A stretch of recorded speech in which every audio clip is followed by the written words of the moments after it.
Okay. Now here we have to discuss the sociology, the role of the sociologist as a policy consultant. As we already have an idea that what was the prediction of the sociologist, we have discussed that every social policy basically or policy decision is based on some specific kind of a prediction. So a policy is begun in the hope that it will produce a desired effect. Policy have often failed because they don't have a very good or unsound assumptions and the predictions. Sociological prediction can also help to estimate a social policy, or you can say its probability of its effect. Every social policy decision is a prediction. Again, I am saying that every social policy decision is a prediction. A policy is begin with the hope that it will produce desired results. So why they often fail?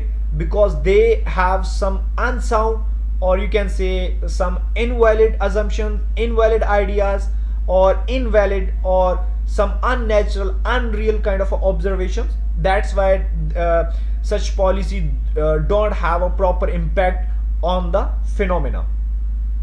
So sociologists can help predict the policy efforts and thus contribute to the selecting policies that achieve intended purpose. For example, what effect does dropping out of a high school have on a youth might be possible future earning? Some sociologists are engaged in planning, conducting community actions, program, advising on a public relation, employees relations, working on a human relations problem, etc. Often these sociologists have specialized in social psychology, industrial sociology, or urban or rural sociology, or the sociology of complex organization.